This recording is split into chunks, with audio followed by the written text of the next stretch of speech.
मैल आदि धो दिया है पृथ्वी माँ के ऊपर, वो भी उसने सह लिया है, बर्दाश्त किया है। नहीं तो पृथ्वी माँ नाराज हो जाए तो कौ फट जाए, नीचे धस जाए, पाताल में चली जाए, तो बोलो कौन तुम्हारे हवेलियां चली जाएं, सब चले जाएं, भूकंप आता है तो बोलो भाई कोई बचता है? हैं, बड़ी बड़ी हवेलियां नीचे चली जाती हैं, कितनी जनहानि हो जाती है, धनहानि जनहानि, ये सारी घटनाएं प्रघटनाएं होती हैं। लेकिन पृथ्वी माँ सब कुछ सह रही है। तो इतना नहीं कर सकते हो कि थोड़ा सा जगते समय प्रणाम कर लो? तो उस पृथ्वी माँ को ये लगेगा कि नहीं, ये हमें सम्मान देता है, चाहे बेटा हो, बेटी हो, बहू हो, सास, कोई भी हो। हम लोग भी ऐसा करते हैं कि पृथ्वी माँ को प्रणाम करते हैं। तो पृथ्वी माँ ये कहेगी कि नहीं, इसने शरीर की क्रियाओं को करने के पहले क्षमा मांगी। प्रणाम करने का मतलब है क्षमा मांगना। प्रणाम का मतलब क्या हुआ? क्षमा मांगना। ये करने में नुकसान नहीं है, फायदा है। अच्छा भाई, प्रयास करें कि ब्रह्म मुहूर्त में जगें। ब्रह्म मुहूर्त 3:30 बजे से प्रारंभ होता है और सूर्य की किरण न निकल पावे उसके पहले उठने का अभ्यास बनाओ। सूर्य की किरण न निकल पावे उसके पहले उठने का अभ्यास बनाओ।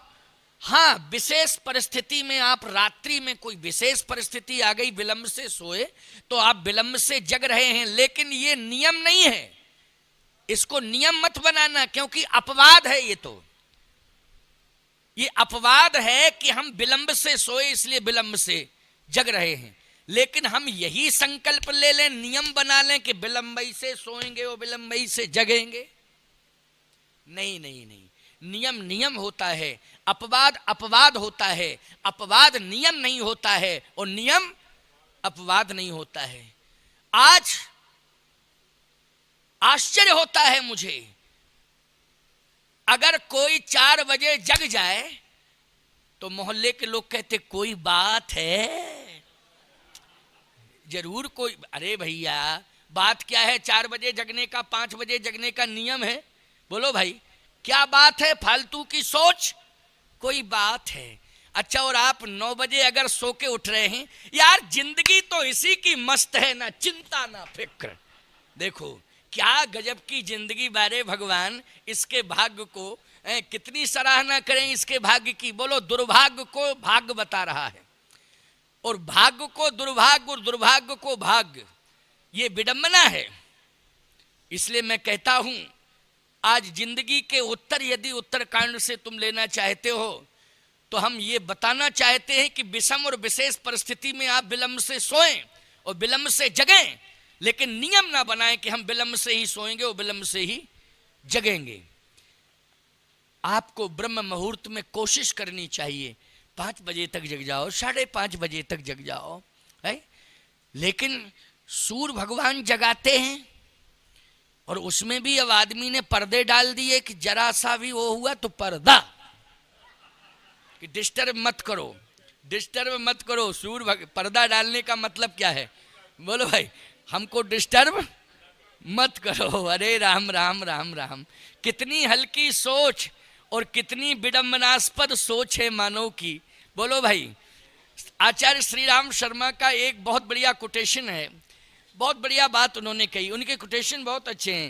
उन्होंने कहा, अपना अपना करो सुधार तभी मिटेगा भ्रष्टाचार, हम बदलेंगे युग बदलेगा, हम सुधरेंगे युग सुधरेगा। बहुत बढ़िया बात उन्होंने कही है।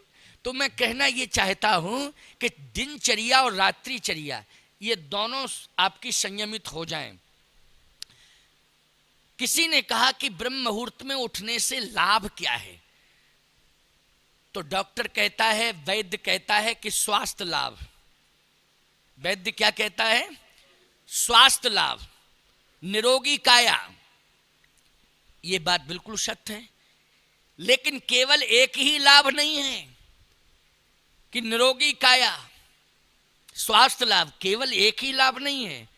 दूसरा क्या लाभ है? बोले, इसका नाम है ब्रह्म मुहूर्त। बोलो, कोई भी काम तुम करते हो, शुभ काम, तो मुहूर्त ही दिखवाते हो कि नहीं दिखवाते हो? क्यों? बेटा बेटी के विवाह में क्या दिखवाते हो? मुहूर्त है। कथा करवाते हो, क्या दिखवाते हो? मुहूर्त। कहीं यात्रा प्रारंभ करते हो, किसी सफलता के लिए आप जा रहे हो, उसमें भी आप पूछते हो कि कोई अच्छा मुहूर्त बताओ जिसमें हम यात्रा प्रारंभ करें, हमारा काम सफल हो जाए, वो मुहूर्त बताओ। हमेशा मुहूर्त। मकान का निर्माण कराते हो तो भूमि पूजन का भी मुहूर्त, उद्घाटन का भी मुहूर्त है, सबका मुहूर्त। नामकरण संस्कार, पैदा हुआ जीव, नामकरण संस्कार, उसमें भी मुहूर्त। अन्नप्राशन संस्कार मुहूर्त, यज्ञोपवी संस्कार मुहूर्त, विवाह संस्कार मुहूर्त, सब में मुहूर्त ही मुहूर्त। क्यों भैया, है कि नहीं? अच्छा एक बात बताओ, ब्रह्म से मिलना चाहते हो कि नहीं? तो ब्रह्म से तभी मिल पाओगे जब मुहूर्त देखोगे उसका। तो ब्रह्म से मिलने वाला मुहूर्त है ब्रह्म मुहूर्त। बोलो है कि नहीं? बोलो, ब्रह्म को प्राप्त करने वाला कौन सा मुहूर्त है? ब्रह्म मुहूर्त। और किसी से पूछने की जरूरत नहीं है, हम बताए देते हैं कि 3:30 बजे से ब्रह्म वेला शुरू हो जाती है। ब्रह्म मुहूर्त 3:30 बजे से। अब 4 बजे जग जाओ, 4:30 बजे जग जाओ, 5 बजे जग जाओ, सूर्य की किरण नहीं निकलनी चाहिए, उसके पहले आप जाग जाइए। ब्रह्म मुहूर्त में जागना बहुत आवश्यक है। ब्रह्म से अगर कोई मिलना चाहता है तो उसे ब्रह्म मुहूर्त में जागना पड़ेगा। बड़े बड़े संत महात्माओं को ब्रह्मानुभूति कब हुई है? क्योंकि ब्रह्म मुहूर्त में जागते थे। अभी आप चित्रकूट जाएं तो वहाँ महात्मा बहुत रहते हैं। यहाँ रामेश्वरम में तो हमको पुजारी पंडे ज़्यादा दिखाई दिए, साधु संत तो कम दिखाई दिए, हमने जहाँ तक निरीक्षण किया है। क्योंकि हम तो सुबह प्रातः निकल जाते हैं, 4 किलोमीटर जाना, 3.5 जाना, 3.5 आना, 7 किलोमीटर लगभग मॉर्निंग वॉक करता हूँ मैं। तो सुबह निकलता हूँ तो ना जाते महात्मा दिखाई देता ना आते मिलता हमको, और हम ही जाते दिखाई देते, हम ही आते। समझ रहे? ये हमने अनुभव किया है। लगभग मुझे 6 दिन हो गया है जाते जाते यहाँ। 6 दिन, पहले दिन तो नहीं जा पाया था शायद मैं, क्योंकि आया ही था, तो 6 दिन तो कंप्लीट हो गए, आज भी गया। लेकिन पंडे पुजारी तो मिले, तिलक लगाए हैं और पूजा पाठ करने के लिए आ रहे, जा रहे, दर्शन के लिए जा रहे। लेकिन महात्मा, ना तो सन्यासी परंपरा का महात्मा कोई दिखाई दिया, ना वैष्णव परंपरा का कोई महात्मा दिखाई दिया, ना रामानुजी परंपरा का कोई महात्मा दिखाई दिया। हाँ, पुजारी हर संप्रदाय के दिखाए। अभी रामानुजियों का मठ है, उसमें सुबह एक पुजारी पूजा कर रहा था, तो वो तो रामानुजी ही होगा, पुजारी है वो। लेकिन संत वेश हमको दिखाई कम दिया रामेश्वरम में। लेकिन चित्रकूट, अयोध्या आप जाएं, वृंदावन जाएं, हरिद्वार जाएं, नैमिष जाएं, हरिद्वार जाइए, नैमिष जाइए, वृंदावन जाइए, चित्रकूट जाइए, अयोध्या जाइए, बोलो भाई, आपको संत बहुत दिखाई देंगे। मैं कहना यह चाहता हूं कि आप चित्रकूट का अनुभव विशेष रूप से मैं बता रहा हूं। मेरे यहां मैंने कहा नहीं, 100 से अधिक तो संत रहते हैं और लगभग पूरी संख्या 200 की है, लेकिन 100 से अधिक महात्मा ही रहते हैं। 3:30 बजे राम राम की ध्वनि सुनाई देगी आपको, 3:30 बजे। और कमंडल की छनकार खनकार और वो सब स्नान, सारी बातें, मंदाकिनी चले जा रहे, कोई संत आ रहे हैं, परिक्रमा कर रहे हैं, ये सब आपको दिखाई देगा वहाँ। चित्रकूट का अनुभव बता रहा हूँ मैं आपको। क्यों? इसलिए कि ये सब ब्रह्म की तलाश में है। किसकी तलाश में है? धाम में रह रहे हैं, ब्रह्म की, मानी भगवान की तलाश में है। तो भगवान की तलाश है तो पहले जिस मुहूर्त में भगवान मिलता है उसको तो स्वीकार करें, तो वो है ब्रह्म मुहूर्त। एक और आपको उदाहरण दे दें। पहले लैंडलाइन की व्यवस्था थी, अब तो मोबाइल के ज़माने में लैंडलाइन तो खत्म ही, कभी कभी किसी किसी के यहाँ होंगे। लेकिन कम। पहले तो लैंडलाइन भी कम, किसी 2-4 घरों में, पूरे शहर में का बहुत कम जगह पीसीओ ईसीओ खुल गए, जाने क्या क्या सिस्टम था। एक बार हमारे पास एक फोन आया और वो लैंडलाइन सिस्टम था। मैं जहाँ जाता था वहाँ फोन करके ये बता देता था आश्रम में कि कोई बहुत आवश्यक फोन आए तो इस नंबर पर संपर्क हो सकता है।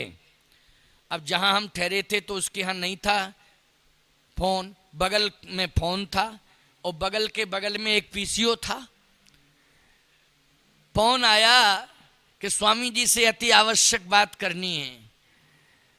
उस समय 11:30 बज रहा था, रात्रि में प्रवचन चल रहा था, पता नहीं क्यों विशेष रात्रि हो गई थी। वो पहला दिन था तो विलंब होते होते रात्रि हो गई, तो 1 घंटे ही बोला, लेकिन 11:30 बज गया था। अब फोन आया तो जिसने रिसीव किया उसने कहा स्वामी जी तो मंच पर हैं। कहा मंच से जैसे ही उठ के आ जाएं तो आप मंच तक सूचना पहुंचा दीजिए, तो तत्काल बात करें, बहुत आवश्यक बात करनी है। भैया मैं क्या बताऊं आपको, 12 बज गया मंच पर, 12:30 बजे गए तो उसका घर बंद हो गया जिसके यहाँ था फोन। कहे महाराज आगे पीसीओ है, चलो बात करा दें। पीसीओ पे बैठे, अब वो नंबर हमने डायल किया तो उसमें इस रूट की सभी लाइनें व्यस्त हैं, कृपया थोड़ी देर बाद डायल करें। तो 2-4 बार ट्राई की, कंप्यूटर यही बोले। तो मैंने उसको ऑपरेटर से कहा, मैंने कहा एक बात बता, तू मेरा दिमाग खराब है कि तेरा फोन खराब है कि फोन नंबर खराब है, ये बता। बोले महाराज जी आपका दिमाग भी सही है, मेरा फोन भी सही है, आपका नंबर भी सही है, लेकिन 12 बजे के बाद लाइन व्यस्त हो ही जाती है। उस समय सिस्टम था 12 बजे के बाद थोड़ा कम हो जाता था ना चार्ज, प्रारंभ में शुरू में चार्ज कम होता था, तो लोग 12 बजे के बाद जो है संसारी लोग संसार से संबंधित बातें घंटों करते थे, लाइन ही बिजी बनी रहती थी। हमने कहा एक बात बता, तेरी लाइन खाली कब होती है, क्लियर लाइन कब होती है ये बता। बोले महाराज जी 3 बजे के बाद कभी आ जाओ आप। तो हमने कहा पीसीओ खुला रहेगा? बोले 24 घंटे खुला रहता है, ये तो हाईवे पर हमारा पीसीओ है, 24 घंटे बंद नहीं, ड्यूटी हम लोग चेंज करते हैं। हम नहीं मिलेंगे आपको, लेकिन कोई हमारा व्यक्ति यहाँ मिलेगा, क्योंकि ड्यूटी 4-4 घंटे की हम देते हैं, लेकिन 3 बजे के बाद लाइन क्लियर। हमने कहा ये बताओ गारंटी है? बोले 99% गारंटी, 99% गारंटी के लाइन क्लियर मिलेगी, 1% की बात नहीं कह सकता हूं। हमारी आदत ही है घूमने की सुबह, सत्य कह रहा हूं आपसे, अनुभव की बात। जैसे ही मैं सुबह मॉर्निंग वॉक करने के लिए निकला तो वो नंबर था ही मेरे पास, व्यक्ति चेंज हो गया था। मैंने कहा भैया रात को बहुत परेशान रहे, लेकिन ये नंबर जरा थोड़ा डायल करो। उसने यूं यूं यूं यूं किया और घंटी गई। मैंने कहा ये तो लाइन क्लियर हो गई। बोले 3 बजे के बाद तो क्लियर ही रहती है स्वामी जी। हमने कहा क्यों? बोले दुनिया सोती है उस समय।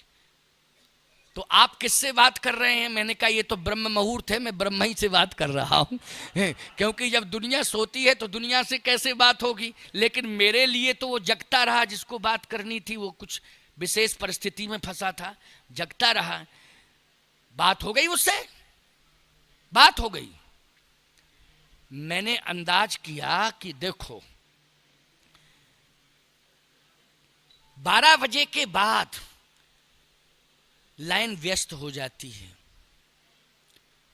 जगत संबंधी चर्चाएं प्रारंभ रहती हैं, लेकिन 12 बजे के बाद से लेके 2 बजे 2:30 बजे तक जब तक भी लाइन व्यस्त रहती होगी, लगता है कि लोग 2:30 बजे ही 3 बजे सोते हैं और इसके बाद वो 8 बजे 9 बजे 10 बजे जगते हैं। क्यों भाई 2-4-5 घंटे ही बात। तो मैंने कहा ये तो सिस्टम जगत का फैल है। लेकिन अंदाज मुझे लग गया कि लाइन क्लियर हमको मिली 3:30 बजे। कै बजे? 3:30 बजे। तो जब टेलीफोन की लाइन 3:30 बजे क्लियर हो जाती है ब्रह्म मुहूर्त में, तो ब्रह्म से मिलने वाली लाइन भी ब्रह्म मुहूर्त में ही क्लियर होती है। इसलिए ब्रह्म से भी बात हो सकती है तो ब्रह्म मुहूर्त में ही हो सकती है, इसके आगे पीछे कोई मुहूर्त नहीं। केवल ब्रह्म मुहूर्त। यदि तुम लोग ब्रह्म से जुड़ना चाहते हो, ब्रह्म को प्राप्त करना चाहते हो, तो ब्रह्म मुहूर्त में जगने का अभ्यास बनाओ। कभी कभी परिस्थिति आ जाए तो एक अलग बात है, उसमें छूट दे रहा हूं, लेकिन नियम मत बनाना कि हम लेट ही सोएंगे और लेट ही जगेंगे। नियम नहीं बनाना चाहिए। तो आज अयोध्यावासी ब्रह्म मुहूर्त में जग रहे हैं। प्रातः काल सरजू कर मज्जन। बोलो राम जी उत्तरकांड में राजा बनने के बाद प्रातः काल सरजू कर मज्जन, ये उत्तरकांड की चौपाई है। लेकिन जब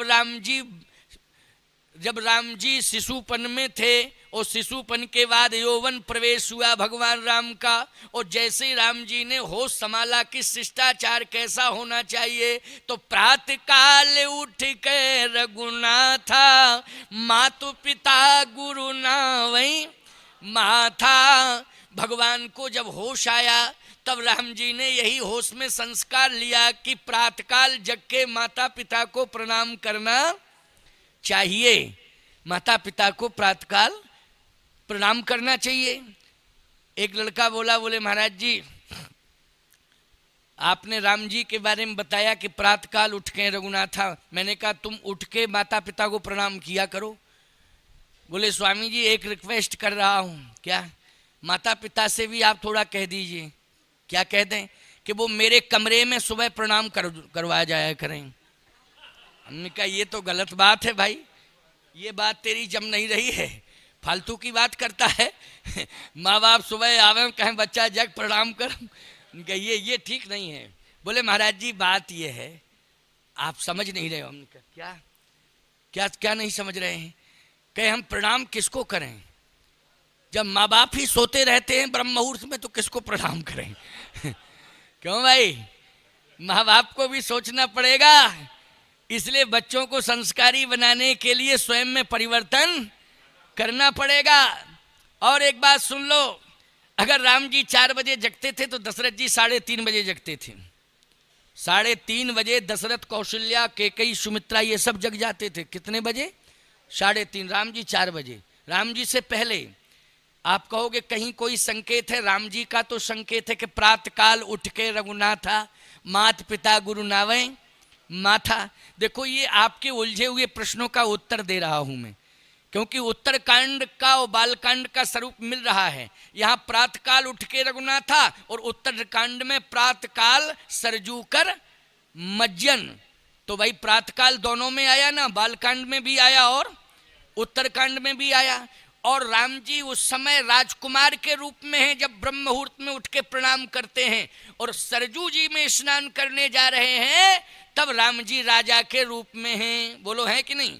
राजा बनने के बाद भी नियम तोड़ा नहीं राम जी ने, नियम का पालन किया। जब राजकुमार थे तब प्रातः काल उठ के रघुनाथा और मातु पिता गुरु नावई माथा। और देखो मिलान कर रहे हम बालकांड उत्तरकांड का।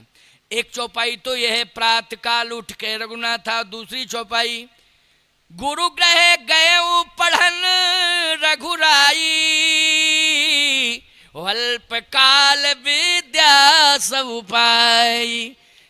जब राजकुमार के रूप में है तो गुरुजी के यहाँ पढ़ने जा रहे, और बोले जब राजा बन गए उत्तरकांड में राम जी तब बोले वेद पुराण वशिष्ठ बखाने और सुनहि राम यद्यपि सब जाने। तो जब राजकुमार हैं तब भी गुरुजी के यहाँ पढ़ने जा रहे हैं, और जब राजा बन गए हैं तो गुरुजी के मुख से वेद पुराण की कथा सुन रहे हैं। तो बोलो बालकांड और उत्तरकांड मिल रहा है कि नहीं मिल रहा है?